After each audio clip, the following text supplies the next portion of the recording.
Ne olur sesimizi duyurun. Bu çocuklara sahip çıkın. Yani burada biz çok mağduruz. Çok zorluk çekiyoruz. Gerçekten sıkıntılarımız çoktur. Sesimiz duyulsun istiyoruz. Yani aldığımız maaş hiçbir şey yetmiyor gerçekten. Gıda mı alalım, çocukların masrafına mı verelim? Herkesin öğrencisi var, geçinemiyoruz. Yaşlılar vardı, çoğu yaşlılar burada soğuktan, hastalıktan çoğu zaten öldü. Biz burada yetim aileyiz, 40 eviz. Burada ne kömürümüz var, ne kapıcımız var. Yetkililere sesleniyoruz. Burası yetim aile. Herkes bize yardım eli uzatsın. Geldi bize baktılar, güldüler. Bizim işimiz, bizim çaremiz size düştü. Bize bakın, eğitimdiler, hepsi mağdurdular. Geldi bize baktılar, güldüler. Bizim işimiz, bizim çaremiz size düştü. Bize bakın, eğitimdiler, hepsi mağdurdular. Hepsi kadınlar, eşsizdi. Zavallılar buraya oturuyor, Allah razı olsun, ev bize verdi. Biz küdüre için demiyorsun ama bize bakın, bir çare bize bulun. Kış geldi, biz ne yapalım? Biz de bir şekilde Müslüman istiyoruz. Doğalgaz, kömür, ne şekilde bize bakın. Biz burada yetim aileyiz, 40 eviz. Burada ne kömürümüz var, ne kapıcımız var. Yetkililere sesleniyoruz. Burası yetim aile. Herkes bize yardım eli uzatsın. Kömürümüz yok. Bunca çocuklar, yetimler hepsi dışarıda. Elektrik sobasını vuruyoruz. Bir sürü para geliyor. Maaşımız 2,5 milyar. Biz onlarla geçim yapamıyoruz. Kışın kemçeyle gidip kemçeye binerek gidip ekmek alıyoruz. Bunca yetimi niye soğukta bırakmış? Sözde devletimiz var. Bunca yetimlere el uzatın.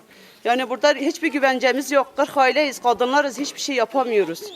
Eğer devletimizse Allah hepsinden razı olsun. Lütfen kömür yardımı, ocağımız yok, hiçbir şeyimiz yok. Biz burada yani soğuktan öleceğiz yani artık. Çocuklarımız hepsi hasta. Kimsemiz yoktur. Yolda bizi bırakıp zaten hiç bize acımıyorlar. Elektrik faturası aşırı derecede geliyor. Yetimlerimize bakamıyoruz biz. Allah rızası için el uzatın bize yani. Biz burada çok mağduruz. Yetimimiz var. Benim hasta bir kızım var. Biz burada soğukta ölüyoruz. 40 aileyiz. Allah aşkına bize yardım edin. Buradaki yetim çocuklar hep soğuktan ölüyor.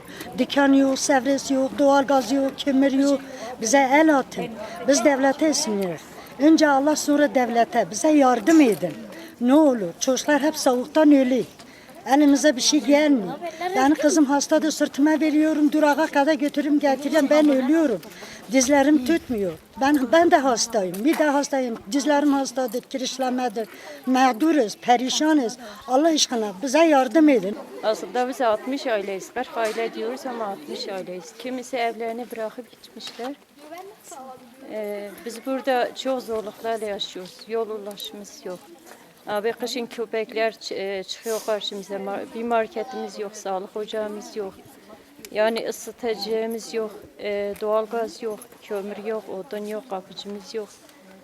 Mesela burada 40 aile, her 40 aile kendi görevlerimizi kendimiz yapıyoruz. Binanın görevleri kaliferdir, şeydir, bunları biz yapıyoruz. Yaşlılar vardı, çoğu yaşlılar burada soğuktan, hastalıktan çoğu zaten öldü. Allah rahmet eylesin. Biz burada toplam 40 aileyiz. Hepsinin çocukları hepsi küçük. Hiçbirimizin de eşi yok. Eşleri çoğu 10 yılda, çoğu 11, 10, 20 yılda eşleri vefat etmiş. Sağ olsun bize bu evleri verdiler. Biz şimdi başımızı sokacak evimiz var ama maalesef ısınamıyoruz. O yüzden çok mağduruz.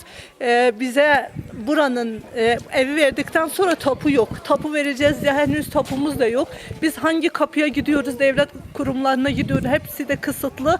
Evimiz var diye hiçbiri de yardım etmiyor. Ne olur sesimizi duyurun.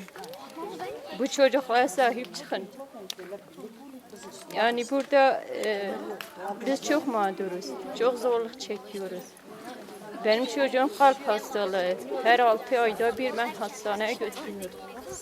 Çünkü ben kendimi de ameliyatlı olmuşum.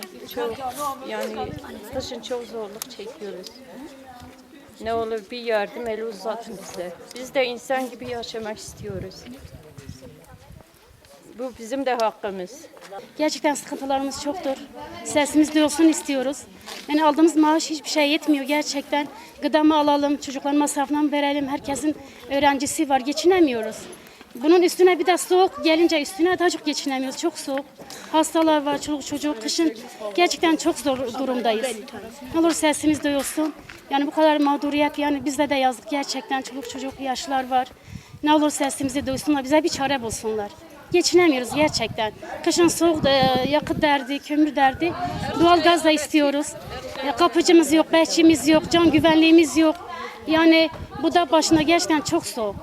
Yine halimize şükür ama ne olur sesimizi duysunlar, bir çare bulsunlar bizler, bu ailelere. Yazık günahtır, biz de yani bu Türkiye'nin vatandaşıyız. Ne olur bizlerin sesimizi duyun. Bu kadınlara yazık günahtır gerçekten. Bu yetimler, hepimiz yetim ailesiyiz. Bayanız, elimizden de pek bir şey gelmiyor.